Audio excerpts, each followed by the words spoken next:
Hey guys, welcome back to your channel, Mabry here, and today we're going to be watching Dr. Stone episode 19. So, with last episode, we have really started the actual war between the Kingdom of Science and the Kingdom of, what do they call it? Kingdom of Might, Kingdom of Power, something like that anyways, right? And of course, within this first battle, it's going to, we can see that Senkuu and friends have the upper hand. Now, obviously, things are not going to be just as easy as that. That'd be kind of anticlimactic, so there is much more to do, right? Now, I'm always trying to strike the balance between spoiling stuff and also because I already know what happens, right? I'm an avid manga reader of this series, so yeah. But anyways, more good things are to come, right? More characters, more battles, and of course more crazy science inventions. So yeah, without further ado, let's get right into the episode so I don't spoil any more stuff. All right, let's begin in 3, 2, 1, play. Oh, and by the way, for those of you who watch my other series, don't worry, I'll get to them soon. I literally just got back from a business trip, so I will be taking my time to catch up. And our normal schedule, like Dr. Stone on Fridays, will continue. This is the revival ceremony of the Spirit Dude, Hyoga.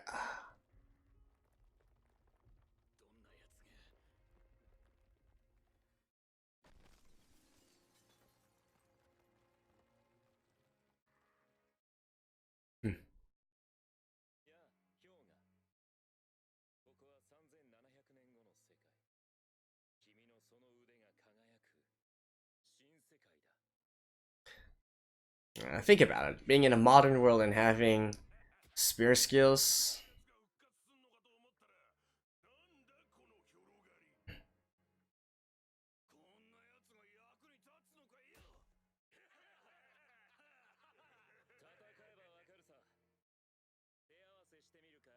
Hmm.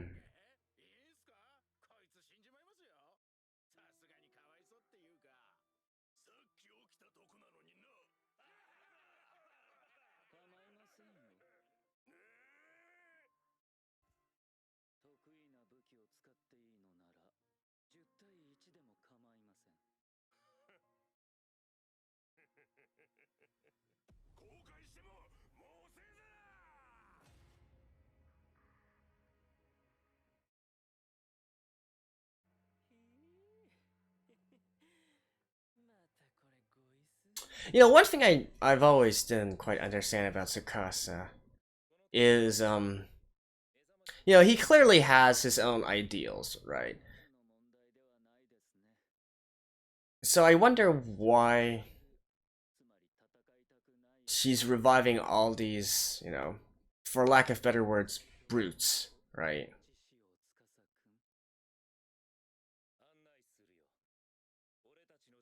Especially later on when we learn more about his character. I mean, don't get me wrong, he still has some actual good. Well, I guess in order to have a good army, you have to have the leaders, and then you have to have the people who just follow orders, right? Yeah, I guess that kind of makes sense.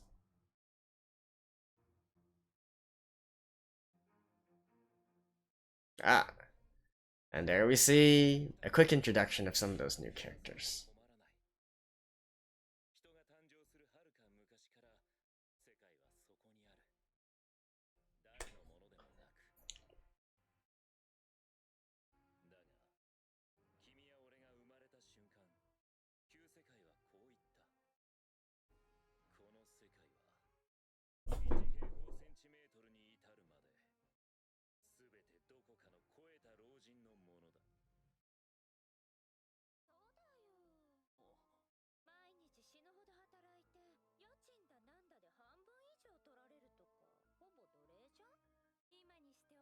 Hey, reporter girl.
Unfortunately, this sort of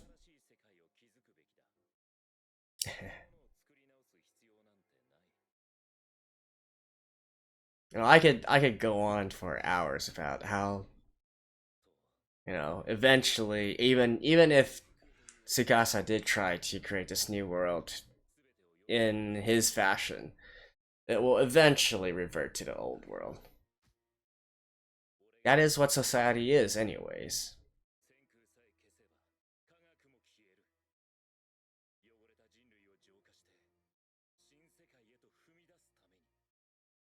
And we will actually touch on that a little bit later on, but I'm not sure within this season.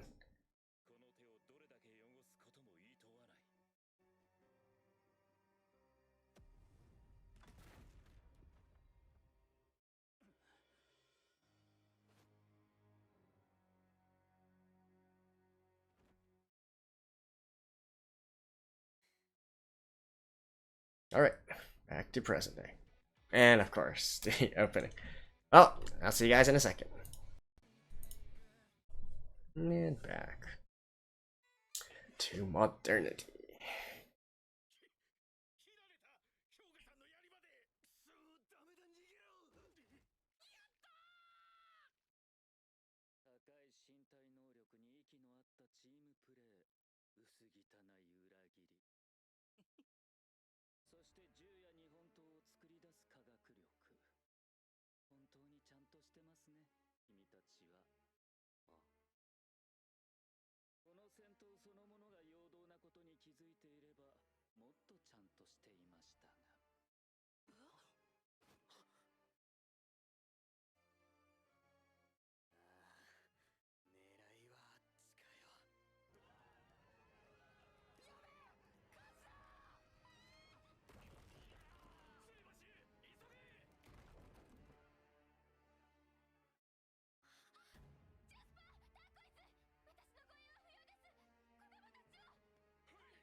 Hey. I wonder who is voicing her. That voice sounds familiar.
I kind of...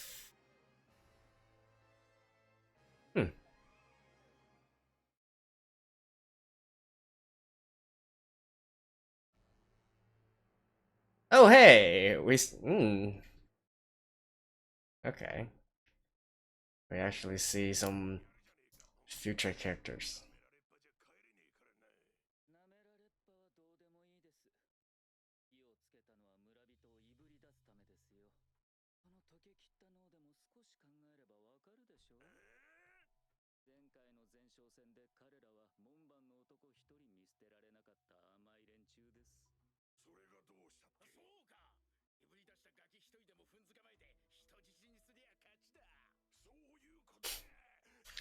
？Like I said, I really don't know why.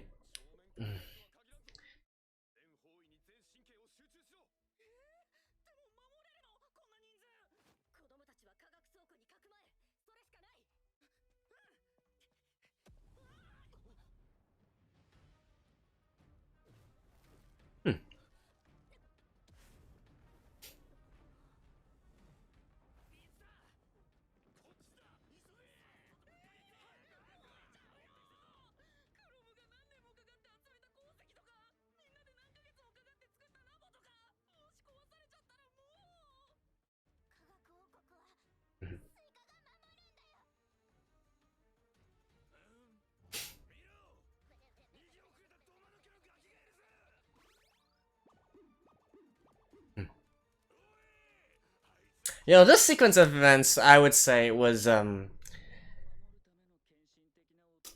feel like was a little bit rushed, even in the original manga.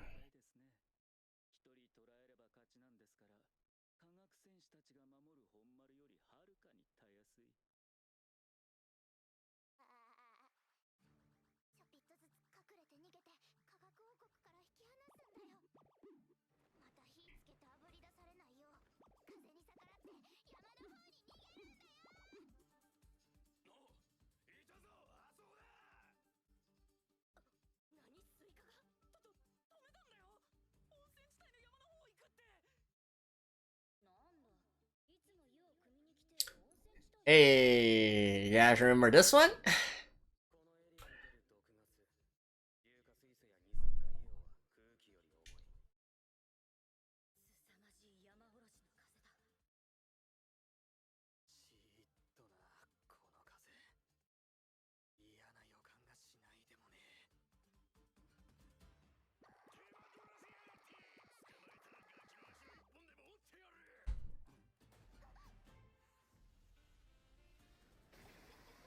Yay.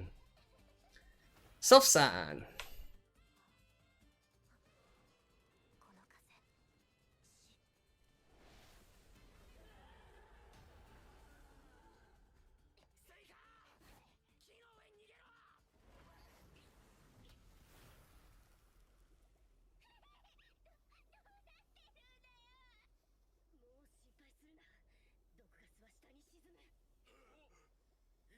Yeah, Suika actually never went on that expedition.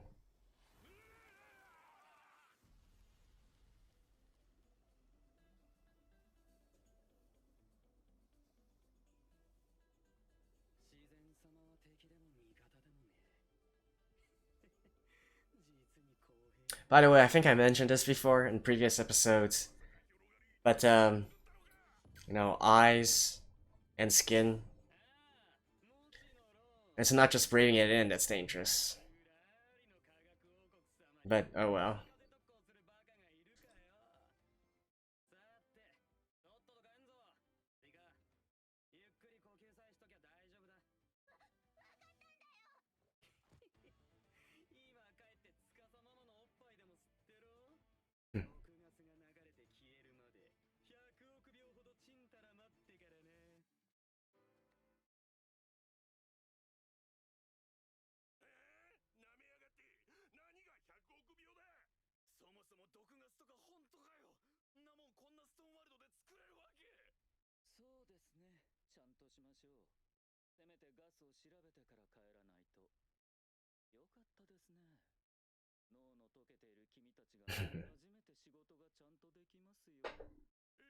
Oops.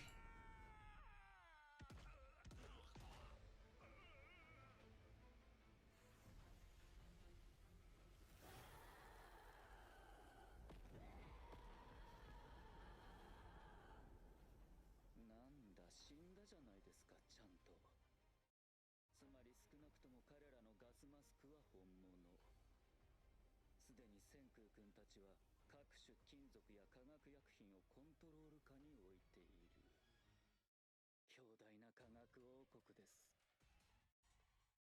建物などまた作ればよい。一人の犠牲者も出さずに輩を撃退した石神村の完全勝利だ。スイカの大金星だな。まったく無茶するわい。数の武力で制圧しましょう。僕と司君はもちろん帝国の総力を挙げた精鋭。You know, if the Kingdom Sands really made poison gas, then it doesn't matter how many bodies you throw at them. Just saying. Just saying.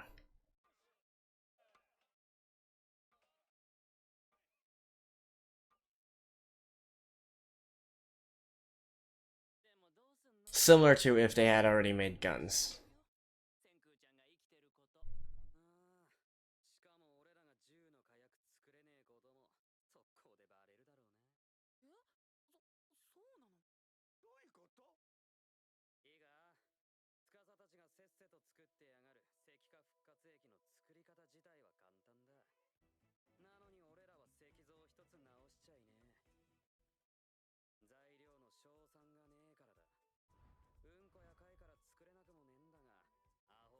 Hey, look at the Pokemon. What was that? Golbat?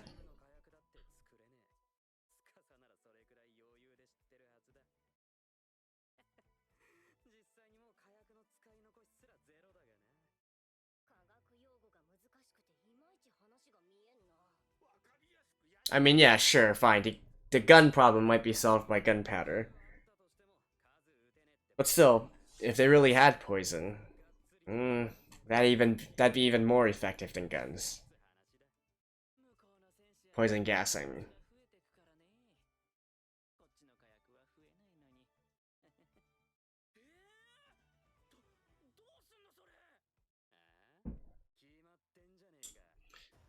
Offense!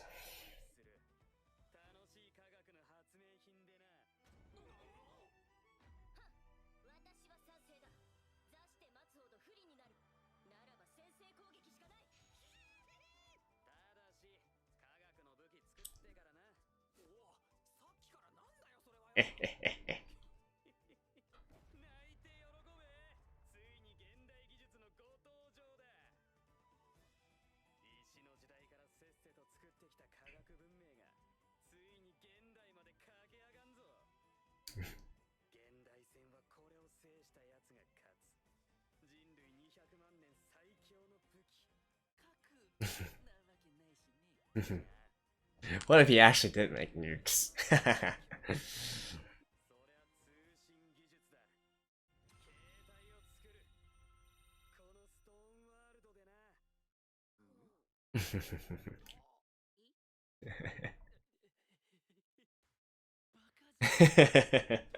You know, when I first saw this scene the first time I read the manga, my expression was the exact same as Gin.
Well, there's two people there.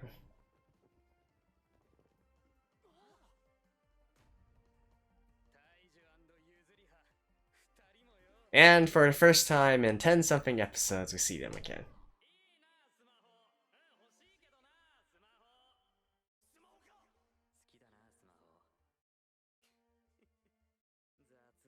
And we also, you know, fulfill Taji's wish. He's been talking about smartphones throughout the first 3-4 episodes.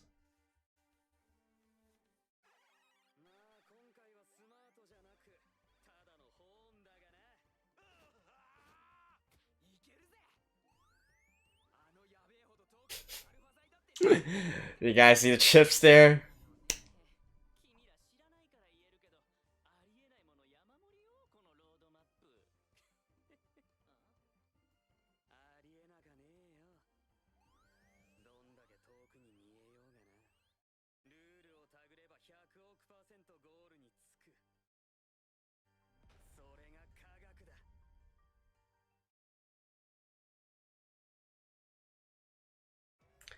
Utterly insane.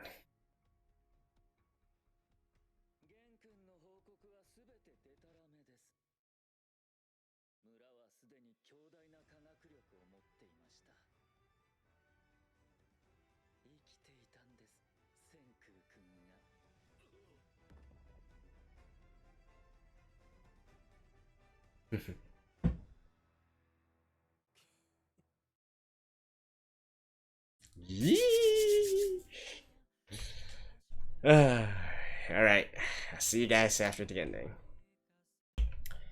Alrighty, so with this episode, our next big science project has finally come to light, and that is a cell phone, right?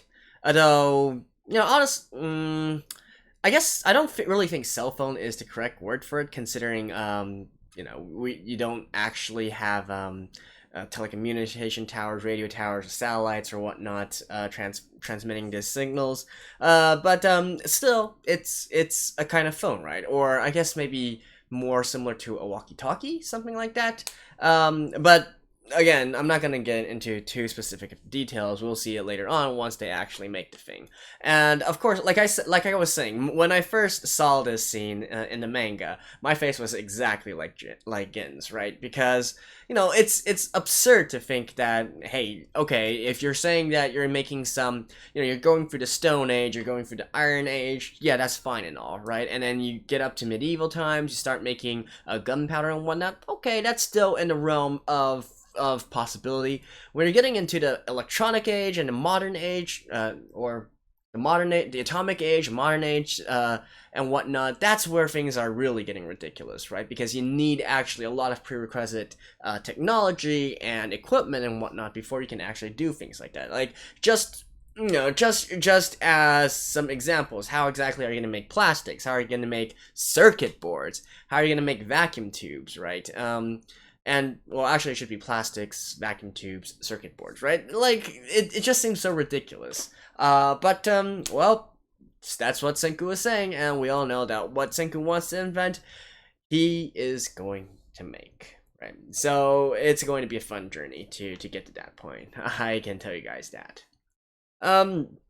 Beyond that part, I guess the other thing I really want to talk about for this episode would be in sort of like the social structure that Tsukasa is aiming for, right? And I sort of mentioned this in the reaction as well, but really, if you think about it, his method is not going to work at all. I mean, certainly there's some merit to what he's saying, right? In this modern world, like in real life, 50% of the wealth of the world is controlled by the top 1% and whatnot. There is definitely an inequality in wealth and distribution of resources, right? And not to mention the entire, first world, second world, third world problem, developed versus undeveloped nations. That is all true to a certain extent. It's just that the way that Tsukasa is doing, he's simply hitting the reset button, but he's not really doing anything that will prevent this from happening again, right? You're simply changing from determining your power from your capital power, which is how much capital money you have on hand,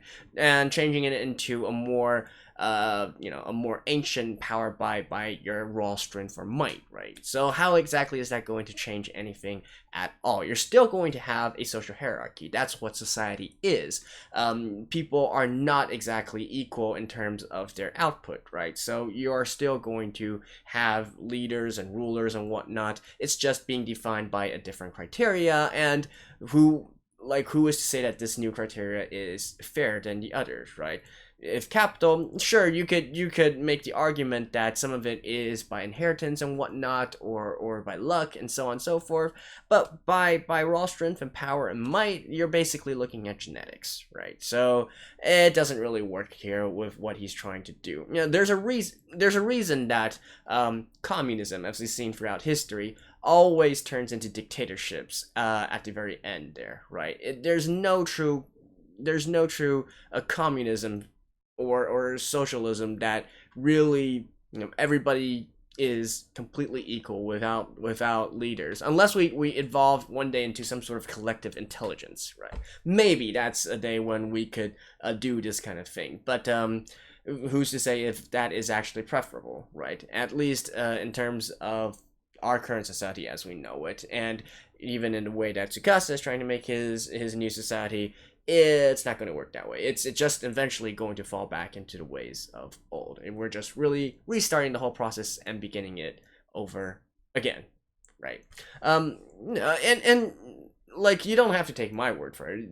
History has taught us numerous times that is what happens, right? I mentioned communism, but let's take a lot of my viewers do come from Western countries, and probably a lot of you guys are actually Americans as well. And if you're not, well, sorry, but looking at my statistics, that's what the majority of viewers are. So, say for instance, let's think about it. During the Revolutionary War, or actually at the conclusion of the Revolutionary War, Americans were trying to figure out who their head of state is going to be called, and so on and so forth, right? So George Washington, and he eventually decided on the term president, right? And so on and so forth. And of course, by all means, he was a pretty humble person. He's I'm not gonna get into too much specifics of his character or whatnot, but he did a lot of things that, basically, he's a man with morals and virtue, right?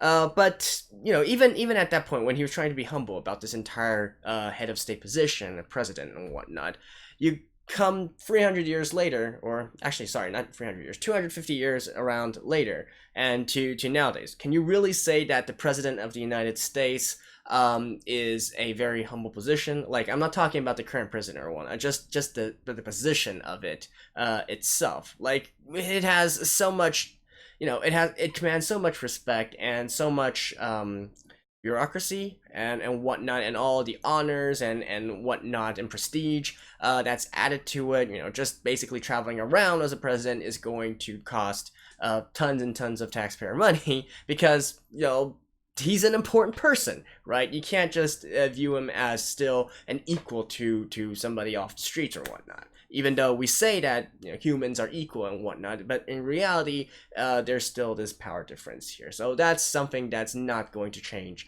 anytime soon. So that's why, even if you take these kinds of examples, Tsukasa's way is not going to work. And like I did mention, the series does eventually talk about a little bit about this sort of social structure and what's the evolving roles of the different members of society once technology progresses, civilization progresses, and you get into later and later stages, right? Again, following the development throughout history. It touches on some of it, not very much, honestly, but it does come up later on in the later stages of the series, although we're probably not going to be seeing that in the anime here, because it's not going to be adapting that far. And really, with the current pace, after this episode, I feel like we're probably going to be ending this season when they eventually complete the phone, right? Because that's actually going to take a long process. We can see that there are tons and tons of steps that are needed on that. So it's going to take a while, and I think that's probably a good point for the series to end as well. Maybe not with. I originally was thinking that maybe we're gonna end with a big showdown between Tsukasa and Senkuu, but I don't think there's enough time. We got like what 5 episodes left, yeah, give or take. So probably ending with the cell phone, and don't get me wrong, that is pretty interesting in of itself, right? The eventual process that they use to all the way get to having a working phone is quite intriguing, actually. I remember when I was looking through this period, like I was like really looking forward to any new content that came out of this. So, and I still do, actually. Dr. Stone, like I said before, is one of my my favorite manga in these recent 1 or 2 years right now. So yeah, but yeah, I think that's all I want to talk about for this episode. Oh, I guess, I did point out some negative points within the episode itself, but then again, I had this problem even with the manga, right? In regards to, their actual decision making and, like making the fire, and then all the different scenes were confusing. Like, were these people trapped on the island, on the sort of island, or not, because the bridge was taken down, right? So how did they eventually get out and get into Senku's science tent or science facility, right? Like, how did that happen? It wasn't really explained, but it wasn't explained in the manga either. So I didn't really like the entire structure of these 1 or 2 chapters, but it is what it is, right? And at the very least, we end this with a new goal in hand, and that is what we should be looking forward to. So, that's my review for Dr. Stone episode 19. I'll see you guys next week as well. Until then, bye-bye.